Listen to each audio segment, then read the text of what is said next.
Quand Michel Platini apparaît sur le plateau de Vérité moderne, le public s'attend à une simple interview nostalgique avec la légende du football français.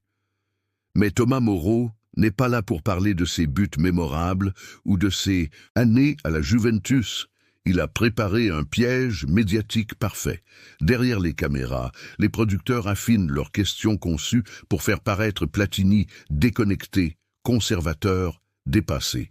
Ce n'est pas une interview, c'est une embuscade. Pourtant, quand Platini prend place dans son fauteuil, son expression reste indéchiffrable. Thomas sourit, convaincu qu'il va créer le moment viral de l'année. Ce qu'il ne réalise pas, c'est que Platini a déjà aperçu le piège, et dans quelques minutes, il va le retourner contre lui. La lumière matinale caresse le salon de la maison de Michel Platini dans les hauteurs de Saint-Cloud. Une tasse de café fumant entre les mains, l'ancien numéro 10 des Bleus contemple la vallée de la Seine qui s'étend devant lui. Paris s'éveille dans la brume légère du printemps. À 68 ans, Platini cultive ces moments de calme. Loin des tempêtes médiatiques qui ont marqué sa carrière, son téléphone vibre sur la table basse. Un numéro inconnu.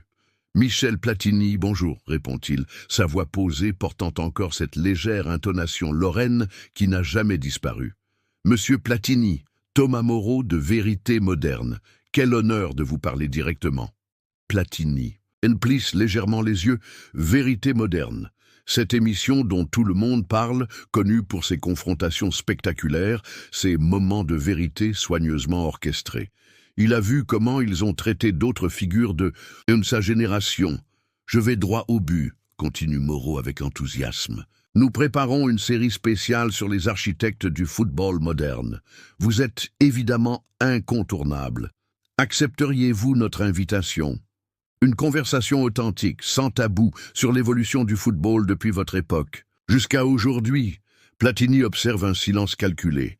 Il entend ce que Moreau dit, mais aussi ce qu'il ne dit pas. « Sans tabou », murmure-t-il finalement. « C'est une expression intéressante. Simplement une conversation honnête », ajoute rapidement Moreau. « Le public mérite d'entendre votre perspective unique. » Platini prend une gorgée de café, réfléchissant. Quelque chose dans la voix du présentateur sonne faux, trop calculé, trop enthousiaste. « J'accepte », dit-il finalement. « Envoyez-moi les détails. »« Fantastique, vous ne le regretterez pas », s'exclame Moreau avant de raccrocher.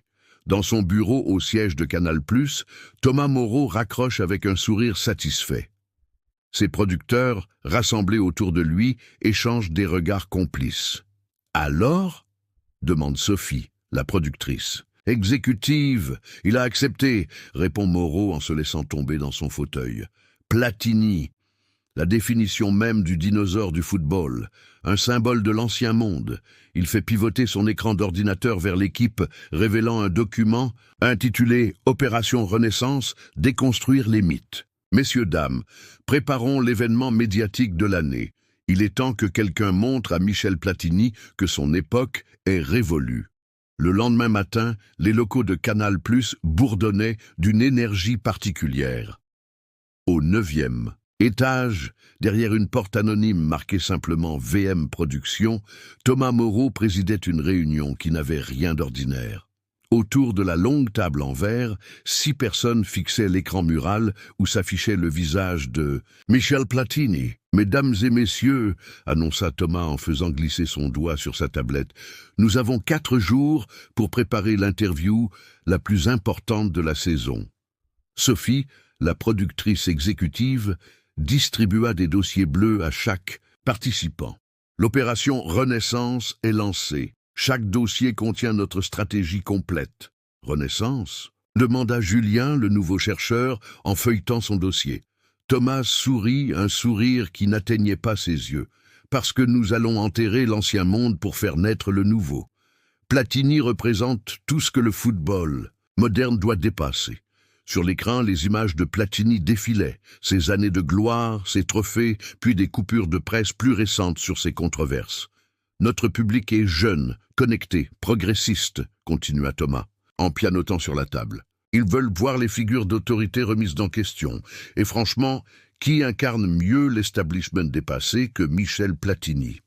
Léa, responsable des réseaux sociaux, leva la main. J'ai analysé les données.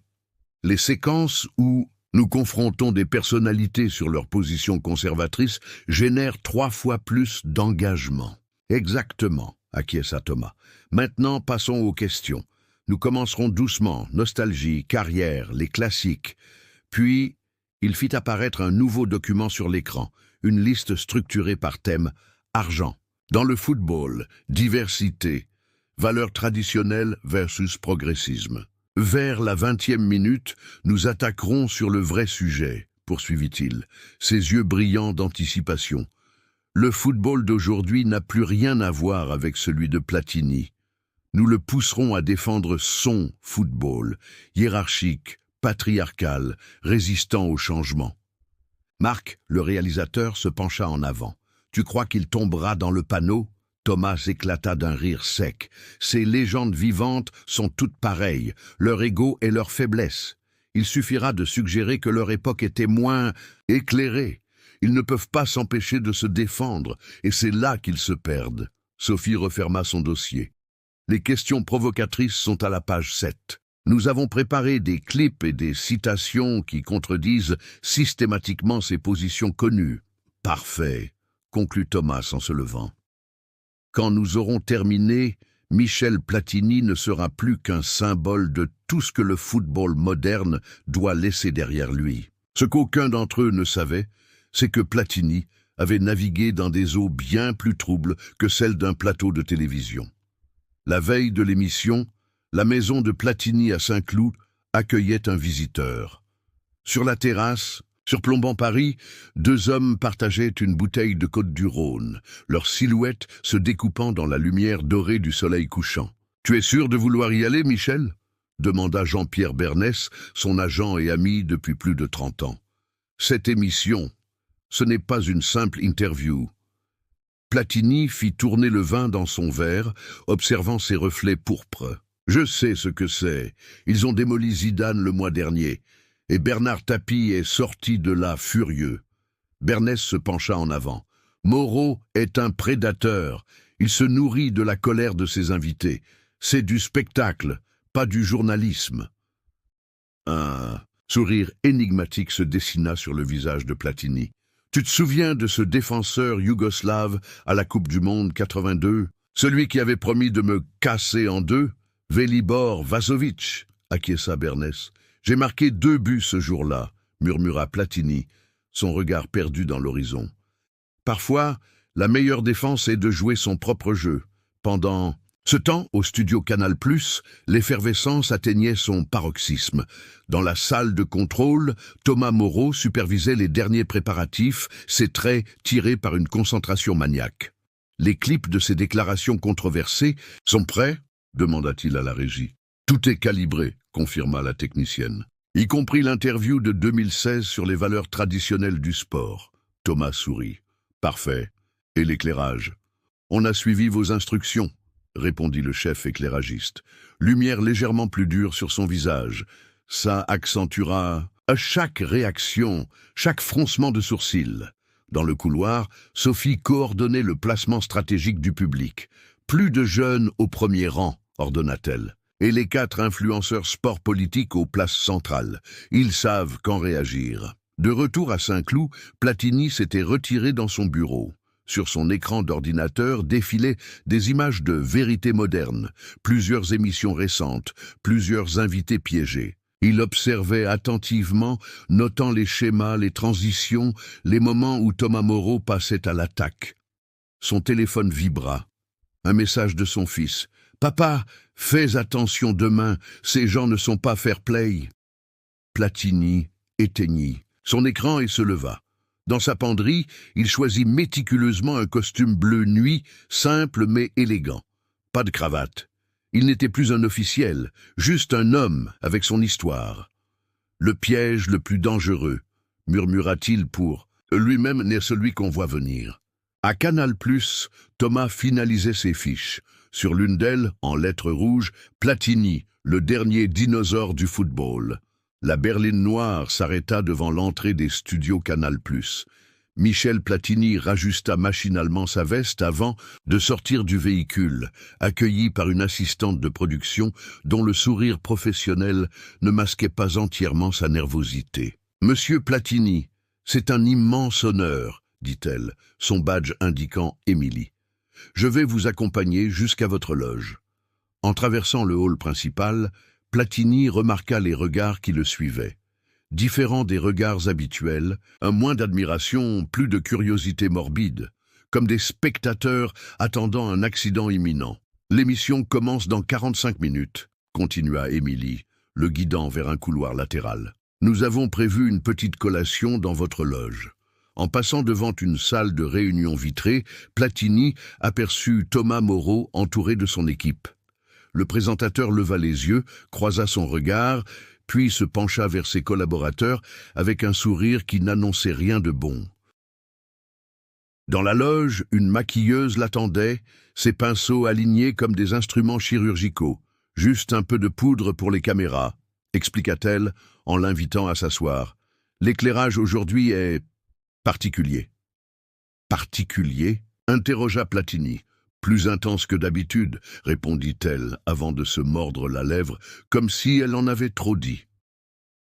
Pendant qu'elle travaillait, 2 techniciens passèrent devant la porte entr'ouverte. « Tous les clips sont prêts ?»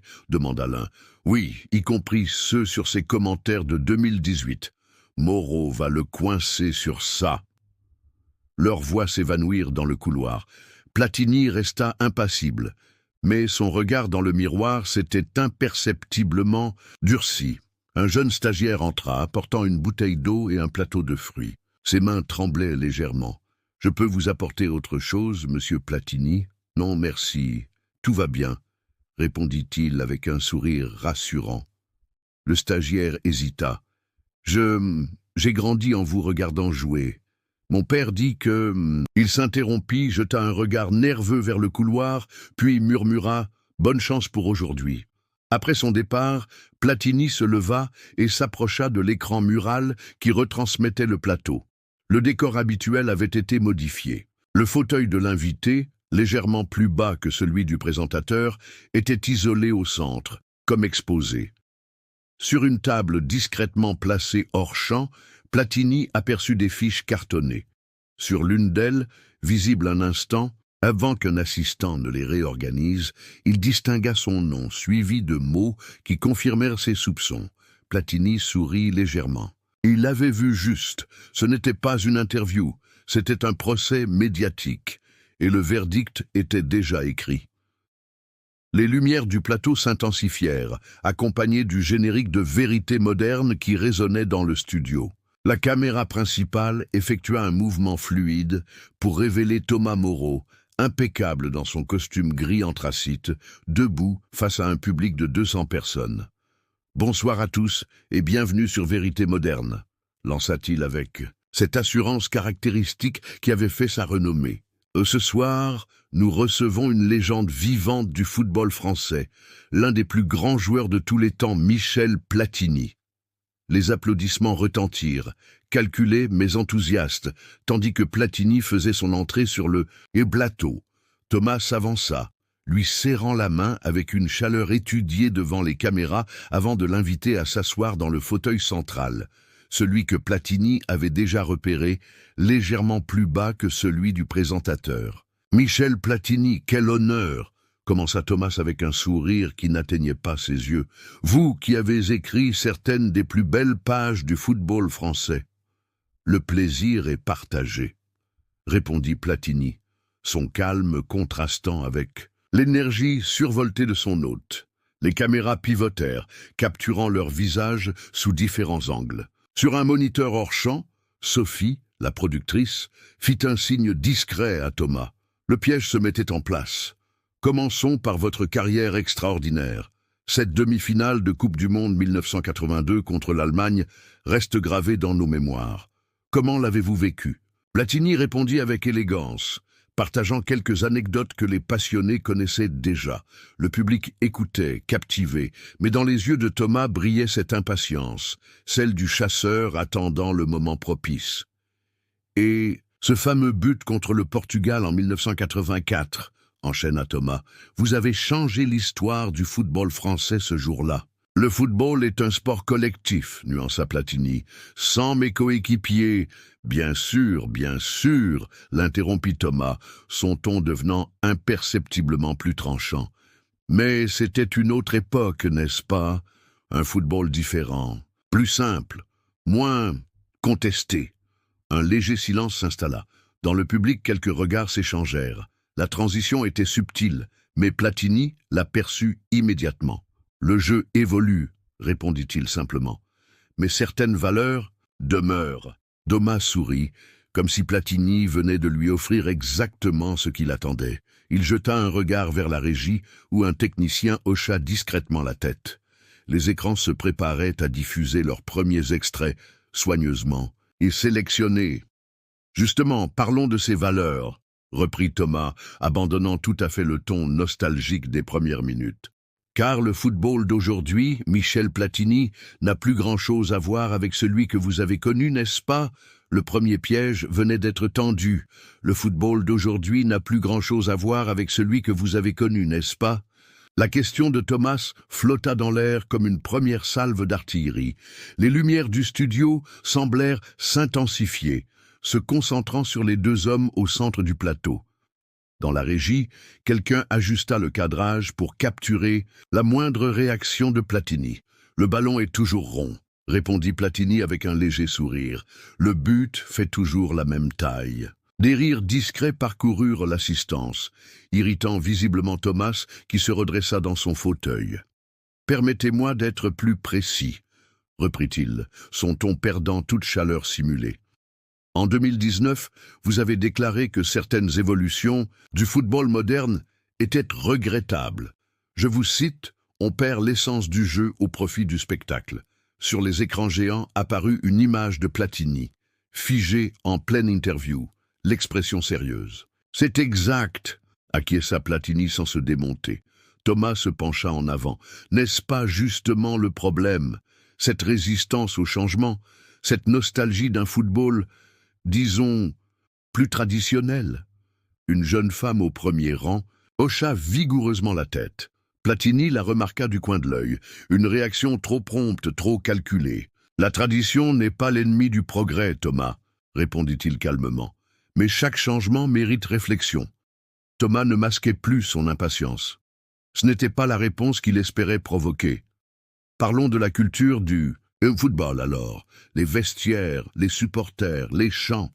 Ne pensez-vous pas que ce milieu reste profondément problématique, sexiste, fermé à la diversité ?» Le mot était lâché. Dans le public, plusieurs personnes se redressèrent, soudain plus attentives. Les caméras latérales capturèrent leur réaction, prêtes à immortaliser le moment où Platini tomberait dans le piège. Au lieu de cela, Platini prit une gorgée d'eau, prenant son temps. Il observa Thomas, notant sa posture tendue, son regard qui vérifiait régulièrement les moniteurs hors champ. « C'est une question intéressante », dit finalement Platini, sa voix posée créant un contraste saisissant avec la tension ambiante. « Mais je me demande si vous cherchez une réponse ou une réaction. » Un murmure parcourut l'assistance. Thomas cligna des yeux, momentanément déstabilisé. « Je cherche la vérité comme toujours », se reprit-il rapidement. « Et la vérité, n'est-ce pas que votre génération a fermé les yeux sur ces problèmes pendant des décennies ?» L'accusation était frontale désormais. Dans la régie, Sophie fit un signe enthousiaste. Enfin, l'affrontement qu'ils espéraient. Platini croisa les jambes, aussi détendu que s'ils discutaient autour d'un café. « Vous semblez avoir déjà écrit ma réponse, Thomas. » La réplique, douce mais incisive, toucha sa cible. Thomas sentit le contrôle lui échapper et décida de frapper plus fort. Thomas Moreau serra les dents, sentant la situation lui échapper. Il jeta un regard vers la régie où Sophie mimait un geste d'accélération. Les caméras resserrèrent leur cadre, captant chaque infime mouvement des deux hommes. « Monsieur Platini, » reprit Thomas, abandonnant toute prétention de cordialité. « Soyons directs, le football a changé profondément. De nouveaux joueurs, de nouvelles sensibilités, de nouvelles valeurs. N'est-il pas temps que des voix comme la vôtre s'effacent pour laisser place à une vision plus contemporaine? Le mot « s'efface » résonna dans le studio. Dans l'assistance, quelques hochements de tête approbateurs se mêlèrent à des expressions choquées. La caméra 3 balaya rapidement le public, capturant ses réactions pour le montage à venir. Platini resta immobile, seul un léger plissement au coin des yeux, trahissant qu'il avait saisi la portée de l'attaque. Il comprenait maintenant pleinement. Ce n'était pas une interview, c'était une exécution publique. On ne lui demandait pas de partager sa vision, mais de se condamner lui-même. « Qu'entendez-vous exactement par s'effacer, Thomas ?» demanda-t-il, sa voix calme créant un contraste saisissant avec la tension ambiante. « Je parle de reconnaître que votre temps est passé, » répliqua Thomas, enhardi par le silence attentif du public. « Que vos opinions sur le jeu, sur l'éthique sportive, sur la gouvernance du football, appartiennent à une autre époque, une époque moins éveillée, moins consciente. » Sur les écrans derrière eux apparurent des extraits d'anciennes interviews de Platini, soigneusement sélectionnés, découpés, décontextualisés, des phrases isolées qui, ainsi présentées, semblaient d'un autre âge. « Voilà ce que vous disiez en 2015, en 2018, » poursuivit Thomas, sa voix montant légèrement. « Des positions que beaucoup considèrent aujourd'hui comme dépassées, voire problématiques. Le piège était désormais entièrement déployé. Dans la régie, les producteurs échangèrent des regards satisfaits. C'était le moment qu'ils attendaient, celui où la légende du football français serait forcée soit de s'excuser pour son passé, soit de défendre des positions qui seraient immédiatement étiquetées comme rétrogrades. Platini le savait. Il sentait les regards fixés sur lui, attendant sa chute. Thomas Moreau, les caméras, le public soigneusement sélectionné, tout avait été orchestré pour ce moment précis. Il prit une inspiration lente, imperceptible. Ses yeux croisèrent brièvement ceux d'un technicien en coulisses qui l'observait avec un mélange de curiosité et de compassion. Puis, avec un calme qui déconcerta visiblement Thomas, il se redressa légèrement. Le moment était venu de retourner le piège contre son créateur. Un silence inhabituel s'installa dans le studio. Les lumières semblaient se concentrer sur Platini, créant presque un effet de spotlight naturel qui isolait son visage des ombres environnantes. Ce silence, 3, 4, 5 secondes, pesa plus lourd que toutes les questions qui l'avaient précédé. Thomas Moreau, mal à l'aise face à ce mutisme, s'apprêtait à relancer quand Platini leva légèrement la main, un geste minimaliste, mais qui figea instantanément le présentateur. « C'est une vision intéressante », commença finalement Platini, sa voix posée contrastant avec la tension ambiante. Il marqua une pause, balayant lentement du regard l'assemblée, avant de revenir à Thomas. « Quand j'étais jeune joueur à Nancy, mon premier entraîneur m'a appris que le respect n'était pas une option, mais un fondement. » Le public retint son souffle. Ce n'était pas la réaction défensive qu'ils attendaient. Le respect, poursuivit Platini, pour ceux qui sont venus avant nous, pour ceux qui construisent à nos côtés, et pour ceux qui viendront après. Il se pencha légèrement en avant, son regard ancré dans celui de Thomas. Ce qui m'étonne aujourd'hui, c'est cette étrange idée que pour construire le nouveau, il faudrait nécessairement effacer l'ancien. Dans le public, plusieurs visages montraient désormais une attention différente, non plus l'anticipation d'un clash, mais l'écoute véritable. « Vous parlez d'une époque moins éveillée, » continua Platini avec un léger sourire. « Mais la sagesse et l'éveil sont-ils vraiment la même chose? L'un vient avec l'âge et l'expérience, l'autre est parfois juste une mode. » Dans la régie, Sophie fit un geste alarmé vers ses techniciens. Ce n'était pas le discours qu'ils avaient prévu de diffuser. « Je n'ai jamais prétendu détenir toutes les réponses, » ajouta Platini, sa voix gagnant en chaleur. « Mais j'ai appris que les vraies conversations commencent par l'écoute, pas par l'accusation. » Un murmure parcourut l'assistance. Dans un coin du studio, un caméraman hocha imperceptiblement la tête. Thomas, sentant le contrôle lui échapper, tenta de reprendre la main. « Ce sont de belles paroles, mais... » « Ce ne sont pas que des paroles, Thomas, » l'interrompit doucement Platini. C'est une invitation à échanger plutôt qu'à combattre, à construire plutôt qu'à démolir. Un silence différent s'installa, non plus celui de l'attente, mais celui de la réflexion. Thomas jeta un regard désemparé vers la régie, où le visage de Sophie trahissait une panique croissante. « N'est-ce pas étrange ?» conclut Platini, avec une légèreté qui contrastait avec le poids de ses mots, que nous ayons transformé le dialogue en champ de bataille. La caméra 2 balaya rapidement l'assistance, capturant des expressions pensives, quelques hochements de tête approbateurs et même un applaudissement discret au fond du studio. Le piège venait de se refermer, mais pas sur celui qu'on croyait. Thomas. Moreau passa nerveusement la langue sur ses lèvres. La réponse de Platini avait créé un déséquilibre imprévu dans la dynamique soigneusement orchestrée de l'émission.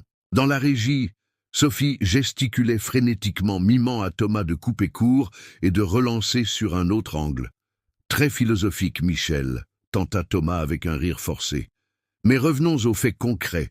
En 2019, vous avez déclaré que certaines innovations dans le football étaient une trahison de l'esprit du jeu. N'est-ce pas exactement cette résistance au changement qui... Vous confondez résistance et discernement, interrompit calmement Platini. Un médecin qui refuse un traitement dangereux n'est pas un ennemi du progrès. Il protège le patient. Un homme au 3e rang applaudit spontanément avant de s'arrêter, presque surpris par sa propre réaction. D'autres murmures approbateurs suivirent. Thomas jeta un regard paniqué vers ses fiches, ses doigts froissant légèrement le coin des cartons. Mais le patient ici, le football, ne doit-il pas évoluer avec son temps? Votre génération semble s'accrocher à une vision nostalgique qui... Ma génération, répéta Platini avec un sourire. Thomas, mon premier match professionnel, c'était en 1972. J'ai vu le football se transformer plusieurs fois, j'ai accueilli ces changements, parfois avec enthousiasme, parfois avec prudence, mais toujours avec respect pour ce qui avait été construit avant. La caméra 3 balaya l'audience, capturant des visages attentifs, des hochements de tête, des regards échangés. La jeune femme qui avait si vigoureusement approuvé Thomas plus tôt semblait maintenant pensive, son expression adoucie. « Respecte !» insista Thomas, son ton devenant presque accusatoire. « Mais pendant des décennies, certaines voix ont été ignorées dans le football, non? Les minorités, les femmes. Et vous pensez les honorer en créant de nouvelles exclusions ?» demanda doucement Platini. Un silence stupéfait s'abattit sur le plateau. Dans la régie, Sophie laissa échapper un juron avant de faire signe désespérément au réalisateur de préparer une coupure publicitaire. « Je ne crée aucune exclusion », se défendit Thomas, sa voix montant d'un ton. « Je questionne simplement les privilèges établis, et le dialogue n'est pas un privilège, Thomas, » répondit Platini, son calme intact contrastant avec l'agitation croissante du présentateur. « C'est un droit que nous partageons tous. » Les applaudissements vinrent cette fois de plusieurs points du studio, spontanés, non coordonnés. Thomas consulta sa montre, puis ses fiches, puis la régie, cherchant désespérément une issue. « Nous parlons de football moderne, » tenta-t-il une dernière fois, « pas de philosophie. Le football a toujours été plus qu'un jeu, » conclut Platini avec une simplicité désarmante. « C'est pourquoi nous l'aimons, n'est-ce pas ?» L'évidence de cette vérité sembla résonner dans la salle. Thomas, le visage rougi, comprit que l'embuscade qu'il avait préparée venait de se transformer en sa propre défaite en direct. L'émission venait à peine de se terminer que la tempête numérique commençait déjà. Dans un appartement du 11e arrondissement de Paris, Emma Leclerc, journaliste sportive indépendante, publiait frénétiquement sur son compte Twitter. Platini vient de donner une leçon magistrale sur que vérité moderne. Pas en s'énervant, pas en attaquant, mais avec une sagesse tranquille qui a complètement désarmé Moreau. La respect-nest pass une option. Son tweet fut partagé 100 fois en moins de 5 minutes. Puis 1000, puis 10 000.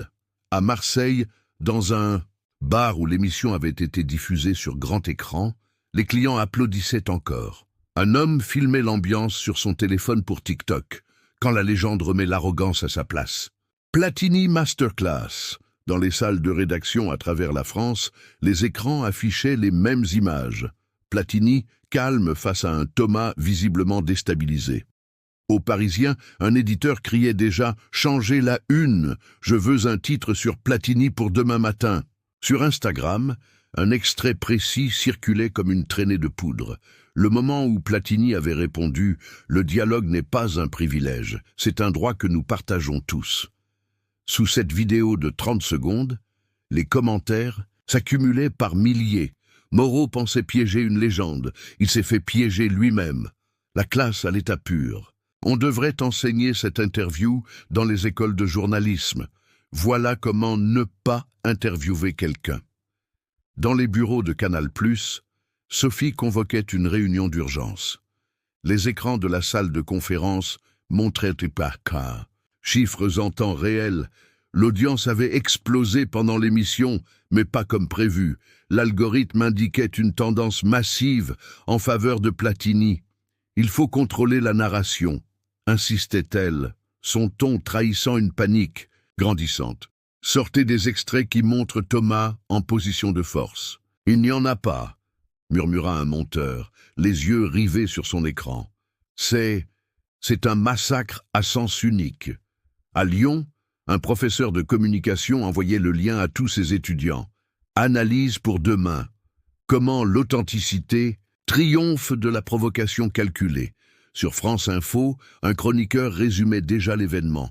Ce soir, nous avons assisté à quelque chose de rare dans notre paysage médiatique moderne. Un homme qui refuse le spectacle de l'indignation et choisit la voie de la sagesse. À minuit, une nouvelle expression était née sur les réseaux.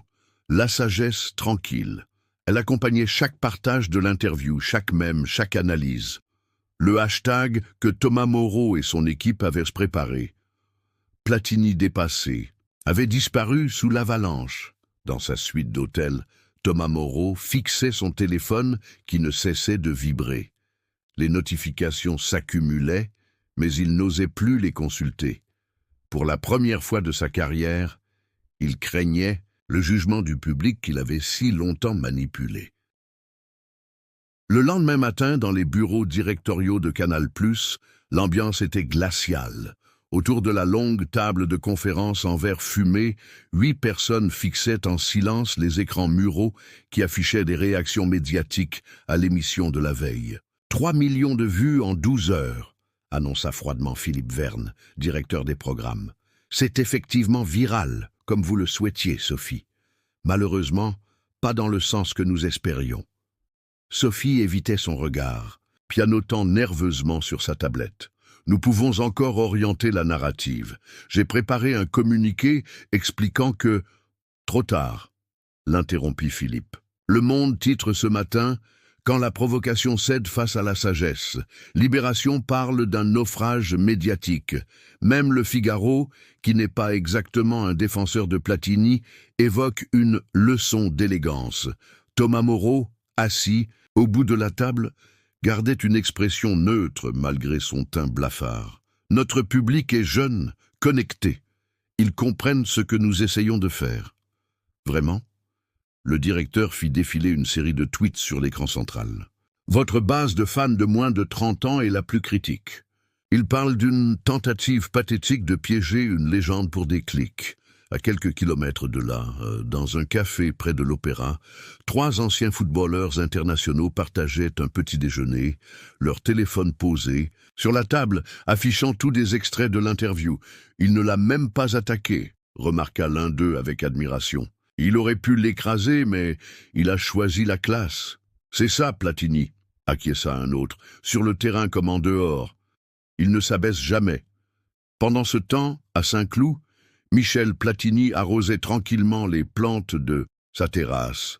Son téléphone n'avait pas cessé de sonner depuis son réveil. Jean-Pierre Bernès l'avait appelé 5 fois. 3 présidents de clubs aussi. Même le ministre des Sports avait laissé un message. Platini avait simplement éteint l'appareil, préférant se concentrer sur la simplicité du moment présent. De retour à Canal+, la réunion touchait à sa fin. Vérité moderne sera suspendue. Pendant 2 semaines, annonça Philippe. Nous réévaluerons le concept, l'approche, peut-être la présentation. Thomas se leva brusquement. C'est mon émission. C'était, corrigea doucement le directeur. En sortant du bâtiment, Thomas fut accueilli par une nuée de journalistes. L'un d'eux lui tendit un micro. Thomas, comment expliquez-vous ce qui s'est passé hier soir? Pour la première fois de sa carrière, Thomas Moreau ne trouva rien à dire. 6 mois plus tard, les premiers rayons du soleil d'automne traversaient les vitraux de l'école de journalisme de Paris. Dans l'amphithéâtre principal, une centaine d'étudiants observaient l'écran où défilaient les dernières minutes de l'interview désormais légendaire. Quand les lumières se rallumèrent, Thomas Moreau se tenait devant eux, différent de l'homme arrogant qu'il venait de voir à l'écran. « Voilà comment ne pas faire une interview », dit-il avec un sourire où l'autodérision avait remplacé la suffisance. « J'ai appris cette leçon en direct, devant des millions de téléspectateurs. » Un étudiant leva la main. « Avez-vous reparlé à Michel Platini depuis ?» Thomas acquiesça lentement. « Une fois. Il m'a invité à prendre un café. Je m'attendais à des reproches, mais il voulait simplement parler de football, de ce que nous aimions tous les deux, au fond. » Il marqua une pause. C'était sa façon de me montrer que le dialogue véritable est toujours possible. À 400 kilomètres de là, dans un petit stade municipal de Lorraine, Michel Platini observait un match de jeunes. Assis sur un banc en bois, anonyme, parmi les parents et supporters, il suivait les mouvements des joueurs avec cette attention particulière des grands passionnés. Un homme s'assit à côté de lui, le reconnut et lui tendit maladroitement un programme à signer. « Cette interview que vous avez donnée, dit l'homme, elle a changé quelque chose, vous savez. Mon fils m'a demandé si on pouvait la regarder ensemble. C'était la première fois qu'il s'intéressait à autre chose qu'à ses jeux vidéo. » Platini sourit simplement, signant le programme avant de reporter son attention sur le terrain. Dans les bureaux d'une grande chaîne de télévision parisienne, une affiche encadrée trônait désormais dans la salle de réunion éditoriale. Le dialogue n'est pas un privilège, c'est un droit que nous partageons tous. Monsieur Platini. En dessous, quelqu'un avait ajouté au stylo « La provocation fait le buzz, la sagesse fait l'histoire ». Le soir tombait sur Saint-Cloud. Michel Platini était revenu à sa terrasse, ce même endroit où, 6 mois plus tôt, il avait reçu l'appel qui avait tout déclenché. Jean-Pierre Bernès sirotait un verre de vin à ses côtés. « Tu sais qu'ils en parlent encore dans les écoles de journalisme ?» dit Bernès. « Ils appellent ça l'effet Platini, quand la tranquillité désarme l'agressivité. » Platini contempla. La ville qui s'illuminait progressivement dans le crépuscule. « Le football m'a appris une chose, » répondit-il finalement. « La force véritable ne s'exprime pas dans le bruit, mais dans l'équilibre. Sur un terrain comme dans la vie, au même moment, à travers la France, des milliers d'écrans diffusaient encore ces quelques minutes où un homme avait choisi la dignité plutôt que la colère, la réflexion plutôt que la réaction, prouvant qu'à l'ère de la provocation, permanente, la sagesse tranquille demeurait l'arme la plus puissante.